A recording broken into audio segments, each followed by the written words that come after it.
Innal hamdalillah nahmaduhu ta'ala wa nasta'inuhu wa nastaghfiruh wa na'udzu billahi min shururi anfusina wa sayyiati a'malina may yahdihillahu fala mudilla lahu wa may yudlil fala hadiya lahu asyhadu an la ilaha illallah wahdahu la syarika lahu wa asyhadu anna Muhammadan abduhu wa rasuluh. Ya ayyuhalladzina amanu taqullaha haqqa tuqatih wa la tamutunna illa wa antum muslimun.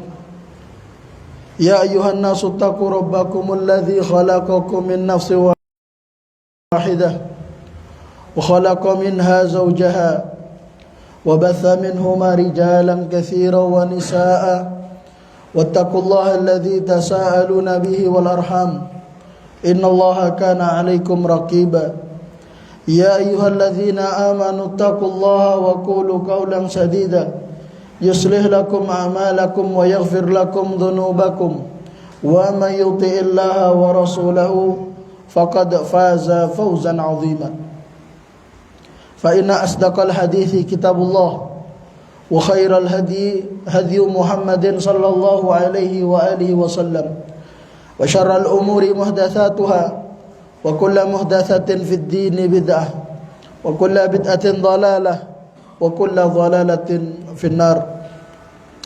أما بعد معاشر المسلمين إخواني في الله أخواتي في الدين أعزكم الله.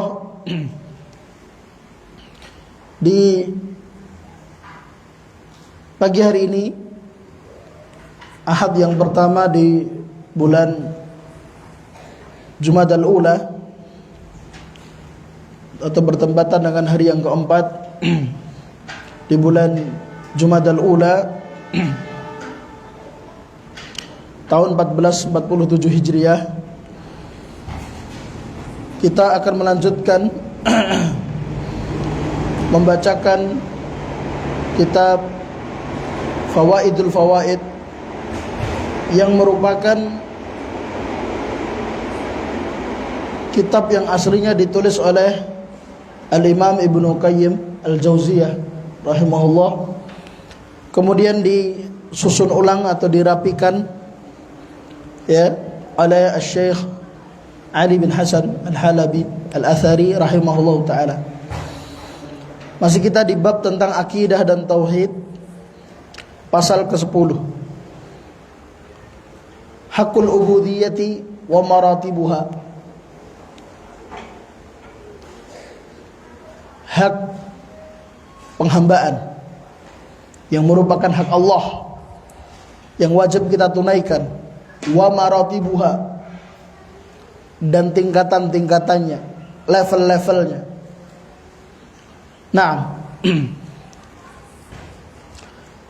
ada hak-hak yang perlu kita perhatikan dan kita upayakan. Ada hak kepada orang tua, hak kepada keluarga, kerabat, tetangga. Namun hak paling besar, paling tinggi adalah hak kepada Allah. Itu wajib kita perhatikan, wajib kita tunaikan, wajib kita wujudkan. Dan dia adalah hak yang paling besar, karena Allah adalah yang maha hak. Maka hak Allah yang wajib untuk pertama dan utama mendapatkan porsi perhatian, dan juga pertama dan utama untuk diwujudkan. Di pasal ini Ibnu Qayyim akan membahas itu. Bukan hanya itu saja, beliau juga akan menjelaskan tentang tingkatan-tingkatannya, sehingga dengannya kita mengetahui kita ini sedang berada di posisi atau tingkatan yang mana. Nah, penulis rahimahullah mengatakan, lillahi subhanahu ala abdihi amrun amarahu bihi wa qada'un yaqdihi alaihi wa ni'matun yun'imu biha alaihi fala yanfaqu min hadhihi thalathah. Kata beliau ada 3 hal. Yang 3 ini selalu beriringan, satu paket, tidak bisa dipisahkan. Tidak bisa kita wujudkan sebagian namun kita telantarkan sebagian yang lain. Dan juga tidak bisa kita memberikan perhatian lebih kepada salah satunya dan tidak pada yang lainnya. Artinya tidak imbang. Namun 3 ini la yang faku atau fala yang faku min hadhihi thalathah. 3 itu adalah perintah yang pertama, yang kedua takdir, yang ketiga nikmat. Yang pertama perintah, yang Allah perintahkan hambanya dengan perintah tersebut. Yang kedua adalah takdir, qadha wal qadar, ketetapan Allah atas hamba. Yang ketiga adalah nikmat yang Allah berikan, Allah anugerahkan kepada seorang hamba. Wal qadha nawan. Qadha atau takdir atau ketetapan Allah ada 2 macam. Yang pertama imma masaibu, yang kedua wa imma ma'ayibu. Yang pertama takdir yang berupa masaib, musibah. Apa yang menimpa seorang hamba dan dia tidak menyukainya, dia tidak menghendakinya, dia tidak menginginkan itu terjadi. Namun Allah takdirkan, Allah tetapkan terjadi dan menimpanya. Kemudian yang kedua adalah ma'ayib, ketetapan Allah kepada hamba berupa apa? Allah menetapkannya, Allah menakdirkannya terjatuh pada dosa, terjatuh pada kesalahan, ketergelinciran. Ini gambaran umum ya. Setelah itu walahu alaihi ubudiyatun fi hadhil maratib kulliha. Masing-masing dari 3 hal ini, yaitu perintah Allah, ketetapan Allah, nikmat dari Allah, dan ketetapan Allah tadi meliputi apa yang menimpa seorang hamba berupa musibah, atau apa yang Allah tetapkan kepada seorang hamba berupa terjatuh pada dosa dan kesalahan. Semuanya itu ada ubudiyahnya, ada ubudiyahnya, ada bentuk penghambaan kepada Allah.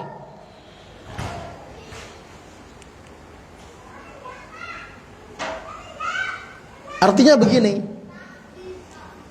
bagaimana, jadi Ibnu Qayyim akan menjelaskan bagaimana sih orang bertauhid itu menampakkan bukti tauhidnya ketika dia berhadapan dengan perintah Allah. Apa penghambaannya, apa ubudiyahnya kepada Allah dalam menyikapi perintah Allah kepadanya.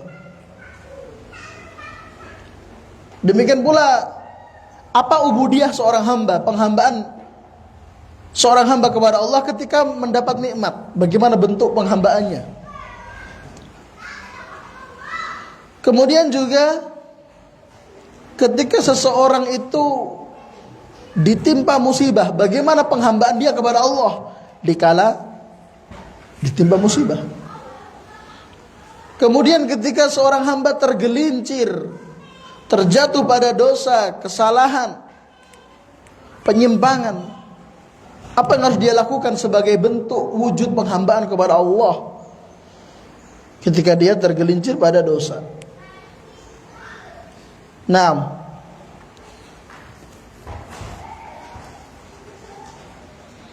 ini yang akan dijelaskan oleh penulis rahimahullah.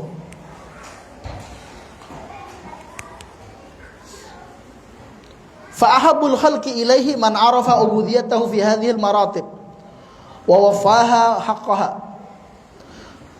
Fa hadza aqrabul khalqi ilaihi. Masya Allah.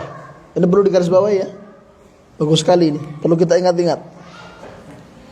Meskipun terkadang kita lupa, lalai, namun kita harus berupaya untuk mengingatnya, dan semoga Allah Subhanahu wa taala juga menjaga kita untuk terus mengingatnya dan mewujudkannya.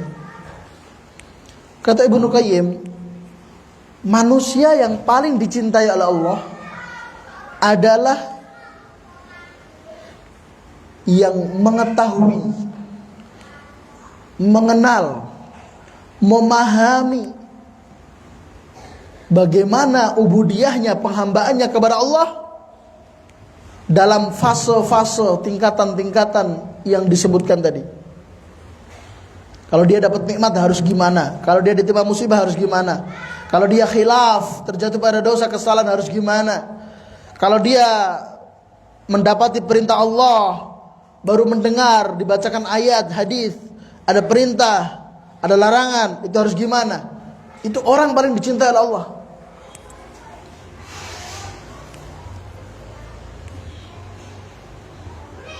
Makanya Nabi SAW mengatakan tanda Allah mencintai seorang hamba dan menghendaki kebaikan padanya adalah dipahamkan urusan agamanya.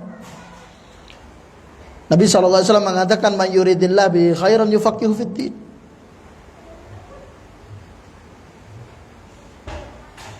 Barang siapa yang Allah kehendaki kebaikan, maka dipahamkan dalam urusan agamanya.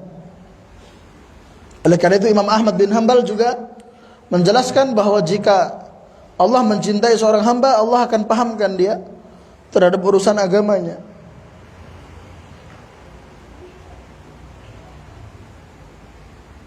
Dan ucapan Ibnu Qayyim ini menunjukkan bahwa ubudiyah, penghambaan kepada Allah itu butuh ilmu, butuh ma'rifat sahihah, pemahaman yang sahih. Tanpa ilmu, seseorang tidak bisa beribadah dengan benar. Maka di antara ucapan para ulama yang sering diperdengarkan, apakah itu ucapan Ibnu Taimiyah, Ibnu Qayyim atau sebelumnya, mereka mengatakan bahwa orang yang beribadah kepada Allah, man abadallah bila ilmin afsada akthar mimma yuslih. Orang beribadah kepada Allah tanpa ilmu itu lebih banyak salahnya daripada benarnya. Ya kalau ada benar ada, teman sedikit. Itu pun ya ngepasi istilahnya. Gak sengaja benar. Bukan sesuatu yang disengaja, direncanakan, diprogramkan, diniatkan. Karena dia gak ada ilmu. Makanya di sini Ibnu Qayyim mengatakan man arafa ubudiyatahu. Orang-orang yang arafa, mengenal, mengilmui, memahami bagaimana dia menghamba kepada Allah. Apakah mengilmui sudah cukup? Tahu, ngaji, sudah pernah dengar? Belum cukup. Kata Ibnu Qayyim, wa wafaha, na'am, wa wafaha haqqaha. Setelah dia mengilmui, kemudian dia menunaikan, melaksanakan, mewujudkan, merealisasikan, mengamalkan, menunaikan hak ubudiyah tersebut kepada Allah. Dua, mengilmui, mengamalkan. Itulah dia siratal mustaqim, siratal ladzi an'amta alaihim. Berbeda dengan ghair al-maghdhub alaihim. Mereka orang-orang yang berilmu namun tidak beramal. Dan juga orang-orang yang dhalin, beramal tanpa ilmu. Adapun mereka yang mengumpulkan ilmu dan amal, seperti yang dikatakan oleh Ibnu Qayyim di sini, mengumpulkan antara man arafa ubudiyatahu fi hadhil maratib, ilmu, wa wafaha haqqaha, amal. Mengumpulkan dua ini adalah jalan yang lurus, jalannya orang-orang yang mendapat nikmat dari Allah.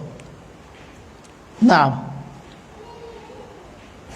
Fahadha aqrabul khalqi ilaih. Orang yang memahami ubudiyah kepada Allah dan juga mewujudkannya, mengamalkannya, dia bukan hanya orang yang paling dicintai oleh Allah, namun dia juga orang yang aqrabu al khalq ilaih, paling dekat dengan Allah, paling dekat kepada Allah.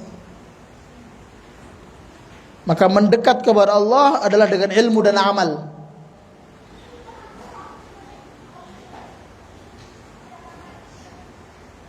Karena tanpa ilmu, amalan itu tidak akan benar.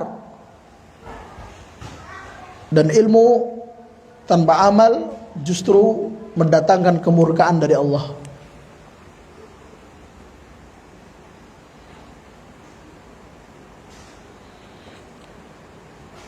Kabura maqtan indallah an taqulu ma la taf'alun. Engkau mengetahuinya, engkau mengucapkannya, namun tidak engkau amalkan. Maka kalau ingin dicintai oleh Allah, dekat dengan Allah, maka harus berilmu. Dan ilmu tertinggi adalah ilmu tentang ubudiyah kepada Allah, ilmu tauhid.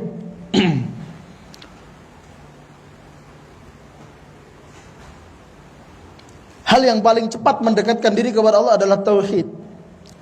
Sebaliknya, kata penulis rahimahullah, wa ab'aduhum minhu man jahila ubudiyatahu fi hadhil maratib kulliha. Orang yang paling jauh dari Allah, paling dibenci oleh Allah, paling jauh dari Allah adalah orang yang tidak paham, tidak tahu, tidak mengetahui bagaimana penghambaan kepada Allah di semua level, di semua tingkatan yang tadi disebutkan, ya.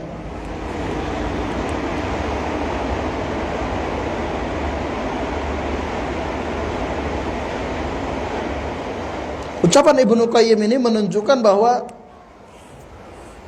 kejahilan yang paling parah, kejahilan, kebodohan yang harus kita jauhi adalah jahil, kebodohan, tidak tahu akan hak ubudiyah kepada Allah. Karena kejahilan jenis ini, kebodohan jenis ini mengakibatkan seseorang itu jauh dari Allah.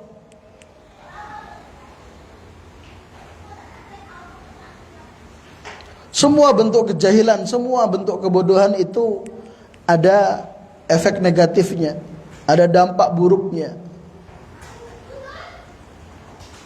ada akibat yang tidak baik. Namun yang paling parahnya adalah jahil akan ubudiyah, penghambaan kepada Allah. Karena itu akan berakibat seseorang jauh dari Allah. Kalau seseorang itu jauh dari Allah, artinya dia jauh dari pertolongan Allah, jauh dari perhatian Allah, jauh dari penjagaan Allah, sehingga dia menjadi mangsa yang empuk bagi musuh-musuh Allah, iblis dan tentaranya, syaitan-syaitan dari golongan jin dan manusia. Jadi ikhwan wal akhwat rahimani wa rahimakumullah, di luar sana banyak sekali fitnah-fitnah. Apakah itu fitnah syubhat atau fitnah syahwat? Maka dari itu kita harus senantiasa berada di lingkungan yang baik, ya. Di luar sana ada lingkungan-lingkungan yang mengerikan. Jangan sampai kita tertarik atau ingin masuk di dalamnya. Ketika ada orang sudah ngaji, ya, penampilannya ya multazim, ya, celananya sudah di atas mata kaki, istrinya sudah berjilbab besar, namun dia terjatuh pada sesuatu yang haram, terjatuh pada dosa besar, masuk ke dalam lingkungan yang tidak baik, Ini adalah sebuah tanda, sebuah alarm. Selama ini ubudiyah kita kepada Allah masih jauh dari kata ideal. Karena seseorang itu kalau dia ubudiyahnya kepada Allah sudah tepat, on the track, maka dia pasti akan mendapatkan penjagaan dari Allah, pasti. Intang surullah yang surkum wa yusabbit aqdamakum, kata Allah dalam Al-Quran. Dan Nabi SAW juga mengatakan, ikhfadillah yakhfadk, jagalah hak-hak Allah, hak ubudiyah, maka Allah akan menjagamu.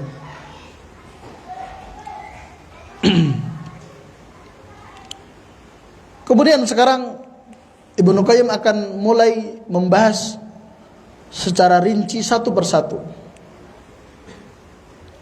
dari maratib, tingkatan-tingkatan ubudiyah tadi. Beliau sebutkan yang pertama perintah, ya. Yang kedua qadha, yang ketiga ni'mah. Kita mulai dari perintah. Fa ubudiyatuhu fil amri imtithaluhu ikhlasan wa iqtidaan bi Rasulillah sallallahu alaihi wasallam. Wa fil nahyi ijtinabuhu khaufan anhu wa ijlalan wa mahabbatan. Ubudiyah kita kepada Allah, penghambaan kita kepada Allah dalam perintah, artinya dalam perintah, ketika Allah ngasih perintah apapun itu, maka bagaimana ubudiyah kita, bagaimana wujud penghambaan kita kepada Allah melalui perintah tersebut, yaitu imtisaluhu, dengan melaksanakannya, mengerjakannya, bukan sekedar sembarang pelaksanaan, tapi pelaksanaannya harus apa? Ikhlasan. Harus diniatkan ikhlas karena Allah,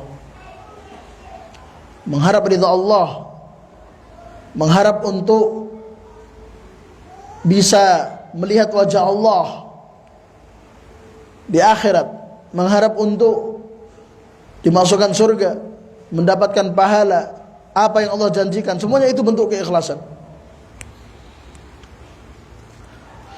Namun kalau orang itu menjalankan perintah Allah riya ingin dipuji, ingin disanjung, maka tentu ini belum dikatakan menunaikan ubudiyah kepada Allah. Kemudian selain ikhlas juga adalah waqtidaan bi Rasulillah. Jadi dua, ya, ikhlas dan iktida. Iktida itu menjadikan qudwah, artinya meneladani, mencontoh, mengikuti petunjuk Rasulullah sallallahu alaihi wasallam. Pelaksanaannya, tata caranya, waktunya, tempatnya, urutannya, bacaannya, teknisnya, semuanya mengikuti petunjuk Rasulullah sallallahu alaihi wasallam. Tapi kalau ibadahnya semaunya, ikut-ikutan apa yang umumnya masyarakat tanpa mengetahui itu sesuai Quran Sunnah atau tidak, maka itu belum dikatakan menunaikan hak ubudiyah, menghamba kepada Allah. Baru dikatakan menghamba kepada Allah jika dua ini terpenuhi. Melaksanakan perintah Allah ikhlasan dengan niat ikhlas. Yang kedua iktidaan bi Rasulillah sallallahu alaihi wasallam. Mengikuti, meneladani, mencontoh Rasulullah sallallahu alaihi wasallam. Itu dalam perintah. Kalau dalam larangan gimana? Wa fin nahyi, ketika kita mendapati larangan Allah, maka penghambaan kita kepada Allah melalui perantara larangan tadi adalah dengan cara ijtinabuhu, menjauhi. Ibnu Qayyim tidak mengatakan apa? Yakni tidak melakukan larangan, tapi menjauhi. Karena kalau menjauhi itu sudah otomatis tidak melakukan. Kalau tidak melakukan belum tentu menjauhi. Kalau ada orang tidak melakukan larangan, tapi dia tidak menjauhi larangan, berarti dia tidak melakukan larangan tersebut karena belum ada kesempatan. Kalau ada kesempatan dia pasti lakukan. Makanya kenapa dia tidak menjauhi, meskipun dia tidak melakukan larangan itu? Kenapa dia tidak menjauhi? Karena dia menunggu momen yang tepat, waktu yang tepat untuk bisa ikut melakukannya. Na'udzubillah min dzalik. Tapi kalau orang menjauhi, otomatis dia tidak melakukannya.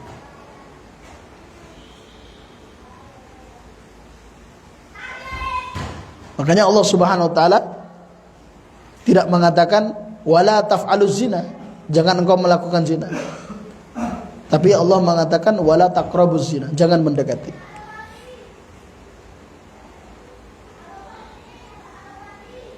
Ada orang tidak melakukan zina, tapi lingkungannya bermudah-mudahan zina. Suatu saat dia akan terjatuh juga padanya. Na'udzubillah min dzalik. Tapi kalau dia menjauhi, maka dia akan selamat. Maka dikatakan oleh para ulama, al-fitnatu tujtanab, la tujtalab. Fitnah-fitnah itu, kekacauan itu, kerusakan itu dijauhi, jangan didekati. Jangan kau bertahan di lingkungan yang membahayakan agamamu. Nah, demikian pula Ibrahim alaihissalam berdoa kepada Allah, wajnubni wa baniya an na'budal asnam. Ya Allah, jauhkan aku dan anak cucuku dari menyembah berhala-berhala. Mintanya dijauhkan.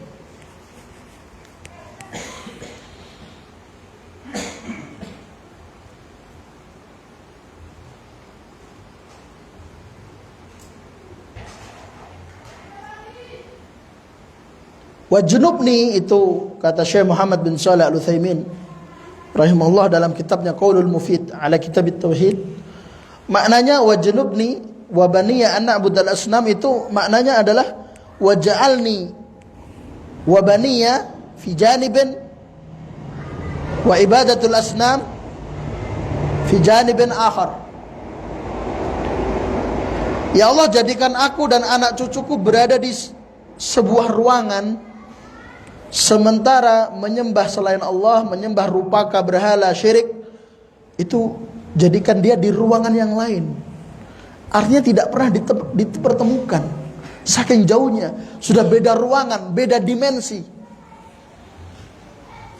Lihat kejelian dari doanya Nabi Ibrahim alaihissalam. Jadi larangan itu tidak hanya kita tidak melakukannya, namun kita menjauhinya.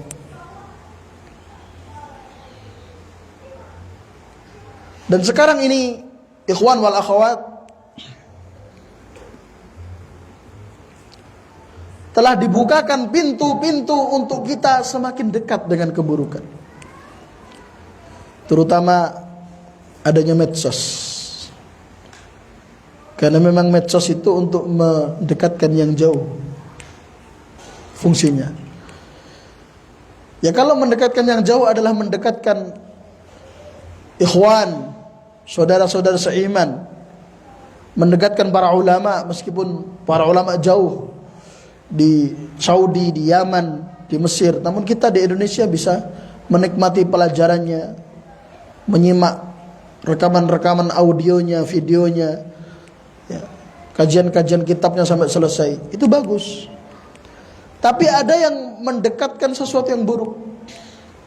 Dia di rumah, lingkungannya baik, atau mungkin lingkungannya mungkin perumahan Islam, atau mungkin dia tinggal di sebuah kampung yang itu dekat dengan pesantren, kampung santri. Tapi dia sendiri di rumahnya buka HP, dia mengakses yang tidak seharusnya dia buka. Itu namanya mendekatkan. Ini semuanya harus dijauhi. Kita di zaman seperti itu harus hati-hati. Maka jangan heran, oh itu udah ngaji loh, itu ikhwan senior loh, gak nyangka dia melakukan itu. Karena sekarang zamannya seperti ini. Maka di sini Ibnu Qayyim sudah mengingatkan, yang namanya larangan itu ijtinabuhu, jauhi.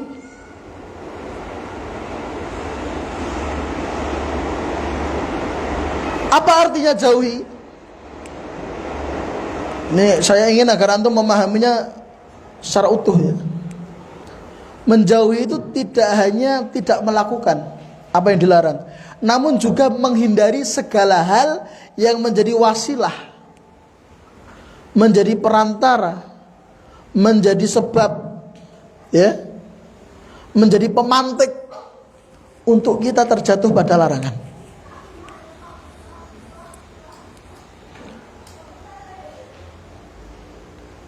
Jadi cara menjauhi sesuatu yang dilarang adalah dengan menghindari segala pemantiknya, segala yang bisa menjadi sebab kita terjatuh padanya. Itu makna wajtinabuhu.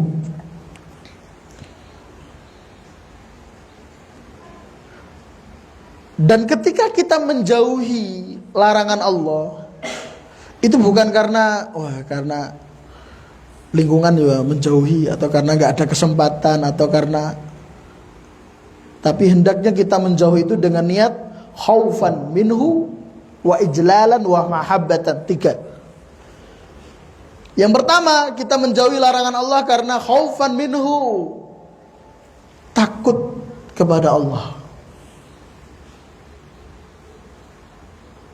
takut kepada Allah. Syekh Shalih Al-Utsaimin mengatakan, man khafa ala ghairillah haruba minhu wa farra minhu, wa man khafa ala Allah farra ilaih wa taqarraba ilaih. Ini di antara keajaiban. Kata Syekh Shalih Al-Utsaimin hafizahullah, orang itu kalau takut kepada selain Allah, dia akan menjauh dari Allah. Dia akan menjauh dari selain Allah tersebut. Menjauh dari apa yang ditakuti. Kalau takutnya pada selain Allah, takut kesengat listrik, takut hewan buas, takut ini itu, dia akan jauhi. Tapi kalau takutnya kepada Allah, justru malah mendekat. Satu-satunya takut kepada sesuatu kemudian mendekat kepada yang ditakuti itu hanya Allah. Maka tadi kita katakan termasuk keajaiban. Kalau selain Allah ditakuti itu ya dijauhi. Kalau Allah, takut kepada Allah itu justru mendekat. Tapi ada juga yang dijauhi, kemurkaannya, larangannya. Nah, itu kan. Maka kita menjauhi larangan Allah itu harus karena khaufan minhu, takut kepada Allah. 1. Yang kedua, ijlalan. Karena kita mengagungkan Allah. Artinya apa? Orang yang tidak menjauhi larangan, atau bahkan dia sengaja melakukan larangan, berarti dia tidak mengagungkan Allah. Bahasa kasarnya, merendahkan Allah, menghina Allah. Orang yang mengagungkan Allah, dia senantiasa dan selalu menjauhi larangan Allah, menghindari larangan Allah, berhenti kalau sudah terlanjur, berhenti. Yang ketiga, mahabbatan, karena cinta. Itu artinya orang yang melakukan larangan, terjatuh pada pelanggaran, dipertanyakan kecintaannya kepada Allah.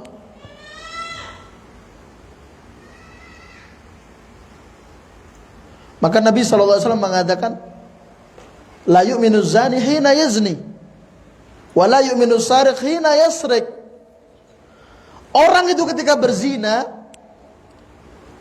tidak ada keimanan pada dirinya, Tidak ada kecintaan kepada Allah pada dirinya. Orang itu ketika mencuri tidak ada keimanan pada dirinya. Tidak ada kecintaan kepada Allah pada dirinya. Makanya gak mungkin ya ada orang mencuri, dia berangkat mencuri malam-malam terus bismillahirrahmanirrahim.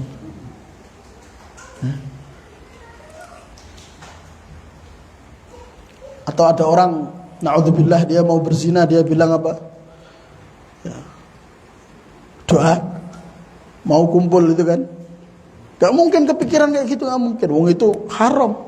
Kok sempat-sempatnya baca doa dulu gitu kan. Gak mungkin. Maka Nabi mengatakan la yu'minu az-zani hina yazni.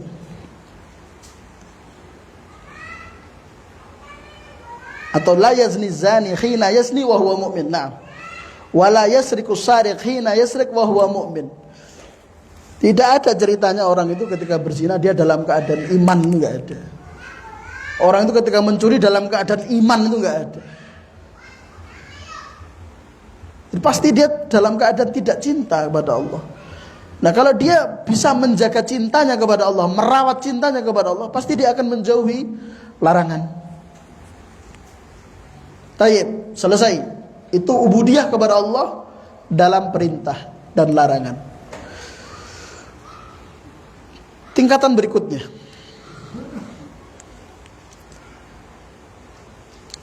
ubudiyatuhu fi qada'il masaib. Penghambaan kepada Allah dalam menghadapi ketetapan Allah berupa musibah-musibah. Terjadinya apa yang tidak kita sukai, apa yang tidak kita rencanakan, apa yang kita upayakan untuk tidak terjadi, namun tetap terjadi. Bagaimana bentuk penghambaan kepada Allah dalam keadaan seperti itu? Yang pertama, makanya judulnya Maratib Ubudiyah, tingkatan ubudiyah. Jadi ada tingkatannya ya. Yang pertama, dan yang pertama ini wajib, gak bisa ditawar-tawar, adalah as-sabru alaiha, sabar. Yang kedua, ini level atasnya, thumma ridho biha, kemudian ridho dengan hal tersebut. Atasnya lagi, atau sebelum atasnya lagi, beliau bilang summa. Summa itu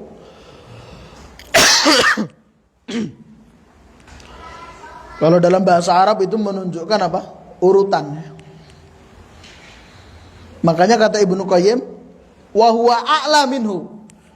Dan ridho itu lebih tinggi dibandingkan sabar. Tapi apakah dia paling tinggi? Tidak. Kata Ibnu Qayyim, thumma syukru 'alaiha. Ditimpa musibah malah bersyukur. Mensyukuri ketetapan Allah berupa musibah tadi.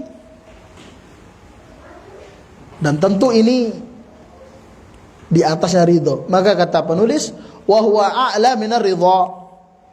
Maka syukur, mensyukuri musibah yang terjadi, maksudnya yang menimpa dirinya ya, musibah yang menimpa dirinya dia syukuri, itu lebih tinggi levelnya, tingkatannya dibandingkan ridho.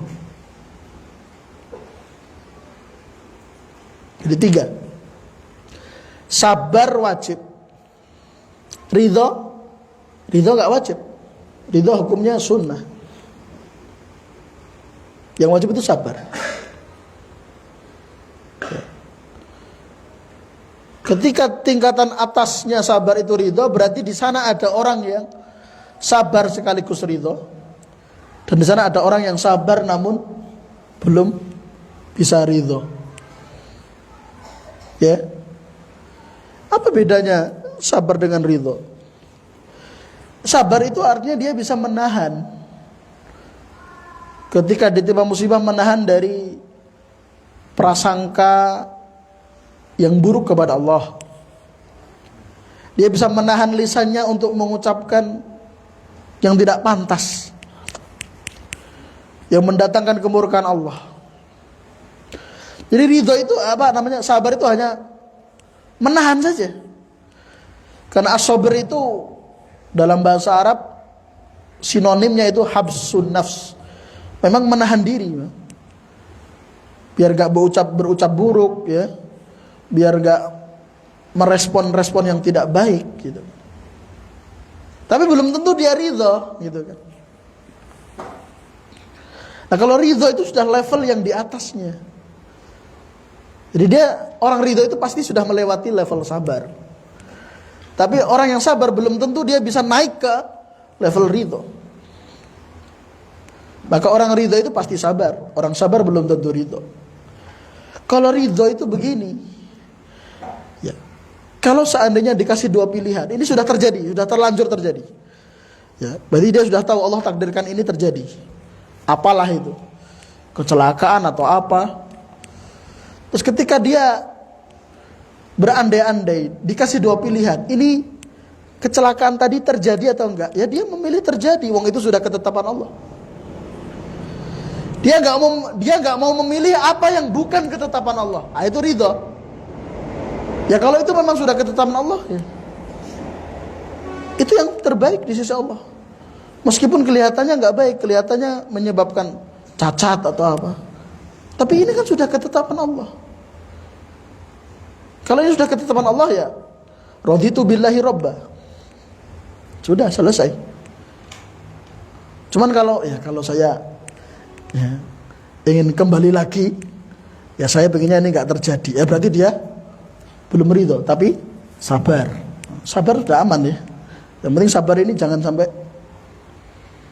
ya tidak diwujudkan. Sabar ini yang paling mendasar, ini kadar wajib.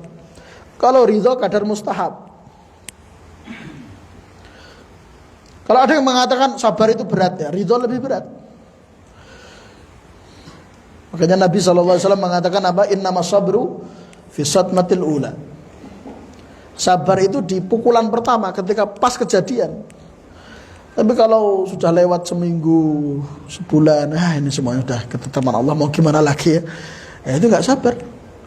Pas kejadian itu, pas genting-gentingnya, pas kondisi hati kita carut marut karena kejadian tersebut, itu baru sabar. Berat memang. Ridho lebih berat lagi karena dia di atasnya. Ya tentu kita nggak bisa langsung ridho ya. Kita itu latihan dulu. Sabar latihan. Kalau sudah terbiasa sabar, kita naik level.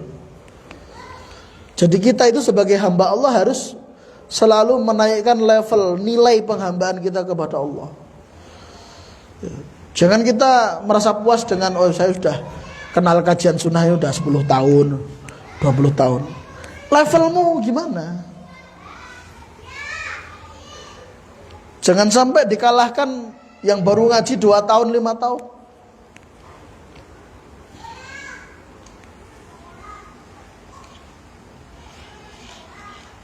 Jadi kita harus melihat di mana level kita, di mana kita berdiri. Rahimallah man arafa qadra nafsi. Allah merahmati orang-orang yang tahu kadar level tingkatannya.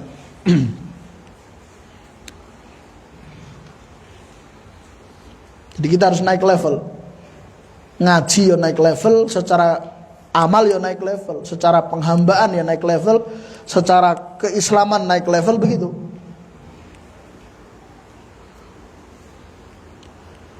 Nah tingkatan paling tinggi, tingkatan al-anbiya wal rusul wal awliya was salihin. Ini tingkatan syukur. Nah, orang yang sabar belum tentu bisa naik level ke ridho. Tapi orang yang sabar dan bisa naik level ke ridho, belum tentu bisa naik level ke syukur. Tapi kalau orang itu sudah sampai level syukur, ya berarti dia sudah terbiasa kalau menghadapi musibah, ridho, sabar dan ridho. Jadi sehingga dia tinggal menaikkan ke level syukur itu. Jika sabar dan ridho berat, maka level syukur lebih berat lagi. Tapi dia adalah tingkatan tertinggi dalam menghadapi takdir ketetapan Allah yang tidak diharapkan, yang tidak diharapkan oleh hamba. Nah, namun bukan berarti semuanya itu sulit atau tidak mungkin atau mustahil. Ibnu Qayyim menyebutkan rahasia bisa mewujudkan itu semua. Apa kata beliau? Kita lanjutkan. Wa hadza innama yata'atta minhu idza tamakkana hubbuhu min qalbihi wa 'alima husna ikhtiyarihi lahu wa birrahu bihi wa lutfahu bihi wa ihsanahu ilaihi bil musibah wa in karihal musibah. Masya Allah. Wa hadza innama yata'atta minhu, kata beliau, semuanya tadi bisa terwujud. Bisa kok kita sabar, bisa kok kita naik kelas menjadi ridho, bisa kok kita naik level syukur, bisa. Jika apa? Idza tamakkana hubbuhu min qalbi. Jika rasa cinta kepada Allah itu menancap kuat dalam hati. Nah, berarti kita sabar, ridho, syukur itu sangat dipengaruhi oleh kecintaan kita kepada Allah. Masa iya orang itu mengaku cinta pada Allah namun dia pilih-pilih takdir Allah ya. Ya kalau dia memang cinta pada Allah, Allah mau menakdirkan apapun, dia siap. Allah takdirkan yang baik-baik, alhamdulillah. Allah takdirkan yang tidak dia inginkan, ya tetap alhamdulillah kan. Kalau syukur kan alhamdulillah. Alhamdulillah ala kulli hal. Segala puji bagi Allah di segala keadaan. Keadaan dapat nikmat, keadaan dapat musibah. Itu kalau sudah cinta. Itu yang pertama. Ya, rahasia untuk bisa sabar, naik ke ridho, naik ke syukur. Tamakkunul hub fil qalb. Kokohnya rasa cinta kepada Allah di dalam hati. Jadi rasa cinta kepada Allah itu dalam sekali. Tidak hanya permukaan hati, tidak hanya di kedalaman tengahnya hati, tapi sampai lapisan terdalam. Maka mudah bagi dia untuk sabar, ridha, syukur. Yang kedua, wa alima husna ikhtiyarihi lahu. Keyakinan bahwa pilihan Allah adalah yang terbaik. Meyakini apa yang Allah takdirkan, meskipun itu takdir yang tidak kita harapkan, itu sudah terbaik di sisi Allah. Berarti yang kita inginkan dan tidak terjadi itu sebenarnya nggak baik di sisi Allah. Seandainya itu terjadi, justru akan membawa kita tenggelam pada keburukan.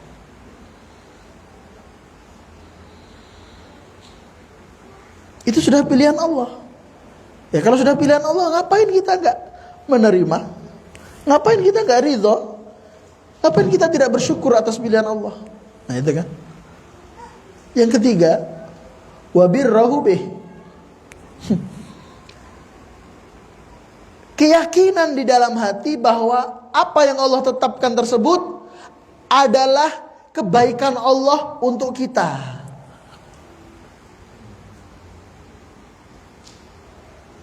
Yang keempat, walutfahu bihi. Perhatian Allah untuk kita.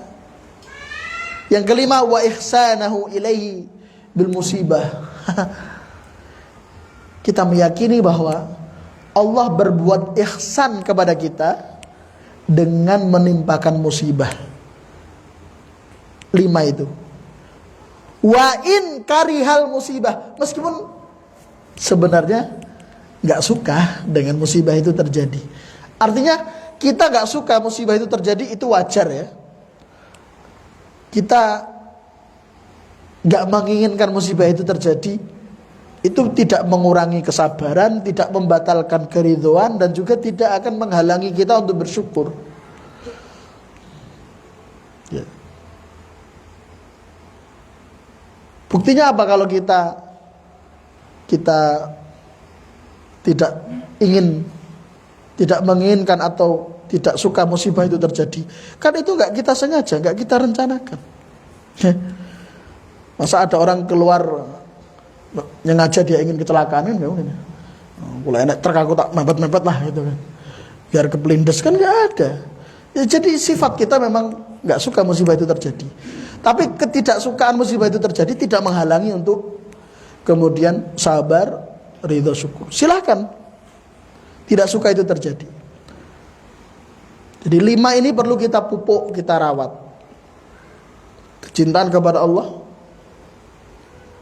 meyakini pilihan Allah terbaik, meyakini bahwa takdir Allah termasuk yang tidak kita sukai itu sebenarnya adalah kebaikan Allah untuk kita. Yang keempat, perhatian Allah. Loh, ada orang dia apa? Kaya raya, usahanya lancar, semuanya jalan, cabang ini, cabang itu. Terus dia diterima musibah sampai bangkrut, sampai pailit, ya. Perhatian Allah kepada dia. Karena selama dia kaya, dia lupa kepada Allah, dia sombong, merendahkan orang lain. Ketika ditimpa musibah, dia kembali kepada Allah. Dia kembali menghamba kepada Allah. Berarti Allah perhatian. Kalau Allah gak perhatian, biarlah dia mau sombong sampai mati dan masuk neraka. Allah gak perhatikan. Ketika dia ditimpa musibah, berarti Allah perhatian. Nah, ini loh buah tauhid. Jadi tauhid itu gak sekedar teori, tapi membuahkan yang seperti ini. Ini titik yang ingin disoroti oleh Imam Ibnu Qayyim dari buah belajar tauhid itu. Nah itu kan takdir Allah yang tidak takdir Allah berupa masaib, ya. Sesuatu yang tidak kita inginkan, musibah. Nah, takdir Allah yang kedua apa? Ma'ayib. Ma'ayib itu Allah menakdirkan kita terjatuh pada dosa. Ya. Kenapa bahasanya seperti itu? Ya, kita sudah berusaha untuk soleh. Kita berusaha untuk soleh. Kita berusaha untuk istiqomah. Kita berusaha untuk terus berada di atas rel ketaatan. Namun sepandai-pandai tupai melompat, pasti ada saat dia terjatuh. Sesoleh-solehnya orang, meskipun dia istiqomah, iltizam, namun ada saatnya dia khilaf, tergelincir, lalai, terjatuh pada kesalahan, terseret pada sebuah dosa. Nah, itu semuanya atas kehendak Allah. Nah, bagaimana kita menyikapi takdir Allah seperti itu? Dijelaskan di sini, wa ubudiyatuhu fi qada'il ma'ayib al-mubadaratu ila taubah minha. Bersegera taubat. Ingat, bersegera taubat itu ubudiyah kepada Allah. Selain itu, berarti dia tidak menghamba pada Allah. Seperti orang-orang Jabriyah, ya, yang memiliki penyimpangan masalah takdir. Jangan salahkan saya melakukan ini semuanya takdir Allah. Itu dia tidak sedang menghamba pada Allah. Justru dia melimpahkan kesalahan kepada Allah. Tapi kalau orang itu dia bertauhid, ketika terjatuh pada dosa, meskipun itu dia terjatuh pada dosa atas kehendak Allah, dia melimpahkan kesalahan pada dirinya. Apa kata Allah dalam Al-Quran? Fala talumanna illa nafsak. Jangan engkau menyalahkan kecuali salahkan dirimu sendiri.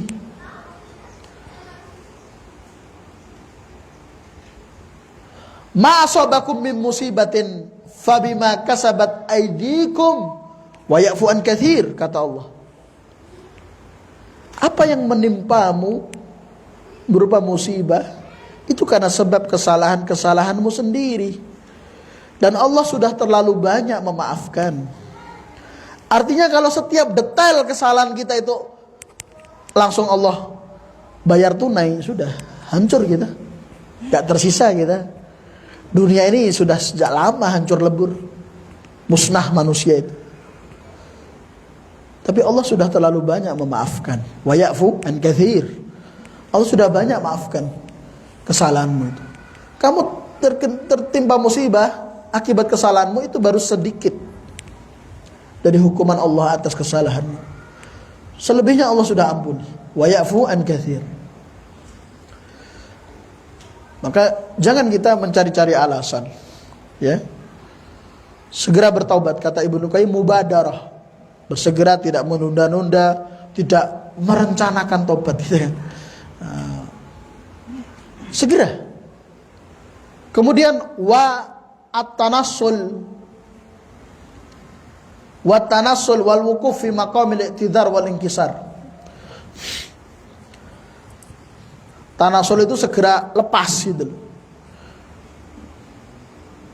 Ojo diteruske itu tanasul itu. Jangan kurang sidik atau ini terakhir gitu. Wal wukuf. Wukuf itu berhenti. Wakaf kan berhenti ya, kalau baca Quran wakaf berhenti. Terus berhenti langsung. Fi maqamil i'tidhar wal inkisar. Dan dia berhentinya di tempat penyesalan. Nah, jadi kita berhenti di atas posisi atau dalam keadaan kita menyesal. Wal inkisar, inkisar itu patah hati. Maksudnya hatinya penuh menyesal itu kan. Menyesalnya enggak etok-etok atau tipu-tipu, enggak. Benar-benar penyesalan yang tidak akan terlupa. Nah, itu inkisar namanya. Inkisar itu terjemahan letter lucknya kalau dibuka di kamus itu patah. Maksudnya di sini patah, di sini maksudnya dia menyesal. Penyesalan yang besar. Ya. Makanya kan dulu di kajian apa dulu? Kajian malam dulu, kitab tauhid dulu. Ya. Ada seorang sahabat yang pakai apa? Sesuatu yang melingkar di tangannya dari emas itu. Ya. Ditanya apa ini? Ya, untuk tolak balak. Ya. Dilepas, dibuang. Kalau kamu masih pakai itu, kamu nggak akan selamat dunia akhirat. Nabi pergi, lalu ada seseorang mengatakan, diambil tapi gak usah dipakai, dijual aja. Duitnya kan enggak apalah gitu kan. Apa kata sahabat tadi? Aku gak akan pernah mengambil sesuatu yang sudah dibuang oleh Nabi. Itu namanya inkisar kayak gitu. Ya, inkisar kayak gitu. Berat memang.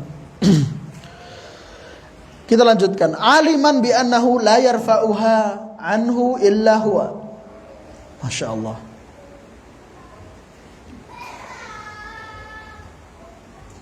Dia berhenti dari kesalahan yang dia lakukan serta menyesal itu dalam keadaan dia meyakini bahwa tidak ada yang bisa menyelamatkan dia dari kubangan dosa kecuali hanya Allah. Wala yakihi syarroha siwah. Dan tidak ada yang bisa menjaganya dari dampak buruk dari dosa kecuali hanya Allah. Perhatikan ya. Di sini ada dua. Ada dua yang perlu kita takuti. Pertama, terjatuh pada dosa. Yang kedua, terkena efek dampak buruk dari dosa. Ingat, semua dosa itu ada dampaknya. Terkadang dampaknya itu Allah tunda. Mungkin selama ini kita merasa baik-baik saja, melakukan ini, melakukan itu, hidupnya ya nyaman-nyaman saja. Istidraj, itu adalah istidraj. Dan terkadang ikhwan wal akhwat, antum ingat-ingat ini ya. Kenapa orang itu ketika dia bergelimang maksiat ya lancar-lancar saja hidupnya, nyaman-nyaman saja. Tapi ketika dia sudah tahu itu dosa, terus kemudian dia bertobat, berhenti, ujian musibah datang bertubi-tubi. Nah, banyak pertanyaan seperti itu. Jawabannya yang pertama tentu itu adalah ujian. Ujian dari Allah, seberapa tulus kita untuk kembali kepada Allah, ya kan? Kalau dia masih ngungkit-ngungkit ya, bikin masih haram ya uripe penak. Saiki halal ning ruwet ya. Berarti dia nggak tulus, dia masih mengungkit-ngungkit kenyamanan dalam kubangan maksiat. Kemudian yang kedua, bisa jadi musibah yang menimpamu saat ini ketika engkau sudah hijrah, sudah berada di jalur taubat, bisa jadi musibah itu adalah apa? Adalah dampak buruk dari maksiat di masa lampau. Allah ingin membersihkanmu dengan dampak buruk itu didatangkan, kamu bersabar, nanti kalau di akhirat kamu udah bersih. Sudah dampak buruknya sudah nggak ada lagi. Makanya apa kata Nabi sallallahu alaihi wasallam? La yazalul bala'u bil mu'mini wal mu'minah fi nafsihi wa malih wa ahlih hatta yalaqallahu wa laysa lahu khati'ah. Terus bala itu, musibah itu akan menimpa seorang yang beriman, laki-laki maupun perempuan. Menimpa dirinya, keluarganya, hartanya, terus sampai dia menghadap Allah tidak ada lagi dosa. Berarti tadi penggugur dosa.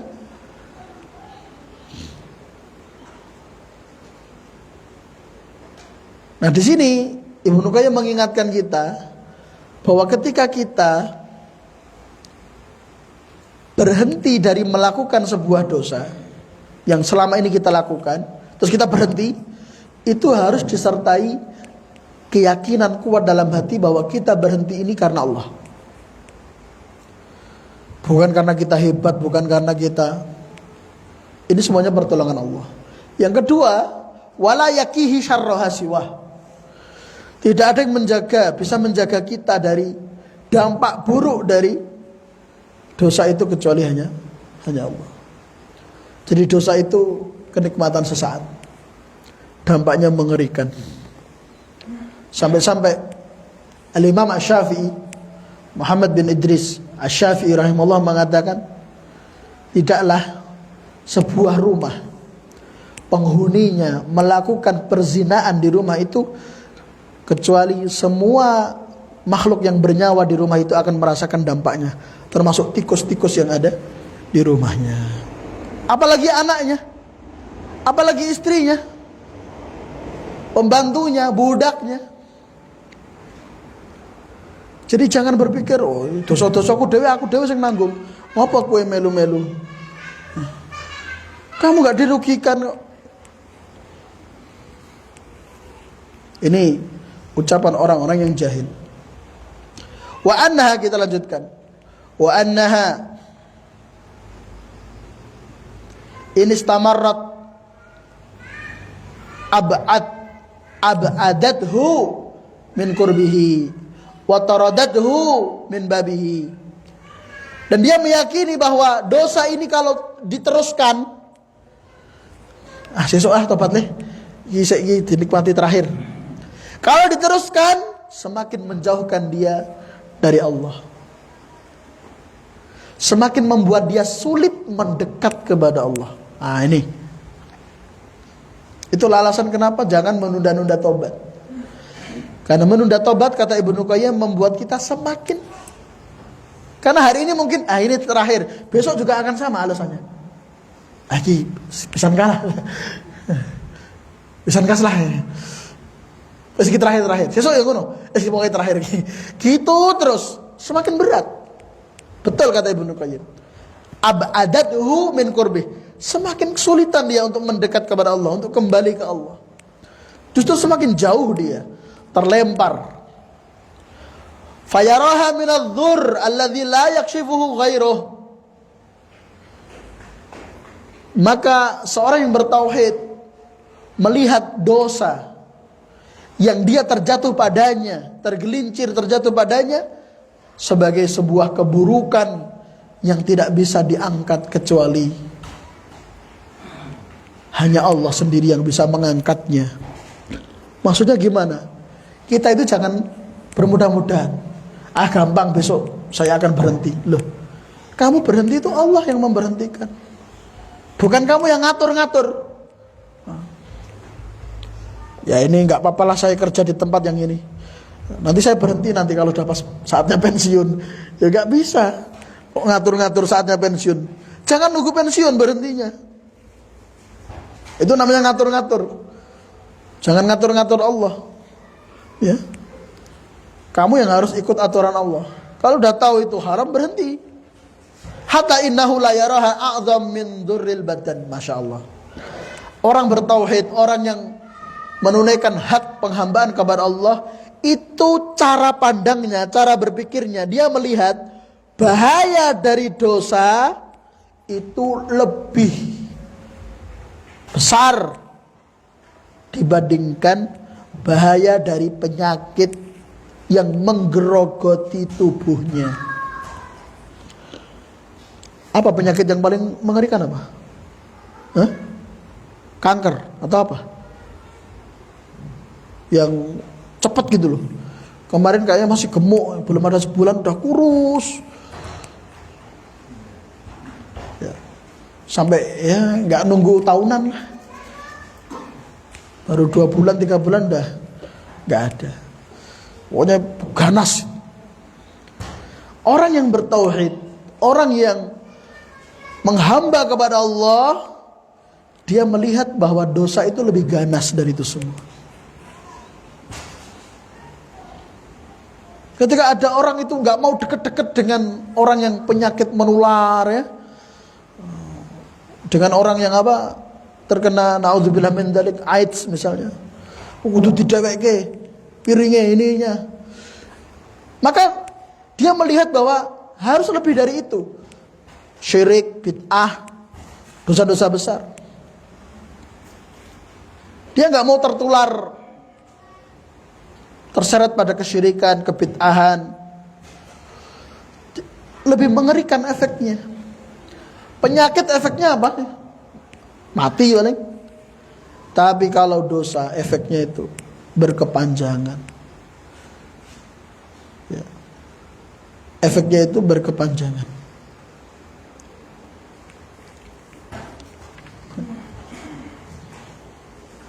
Ini belum ada separuh ya yang kita baca, udah jam 8 lebih.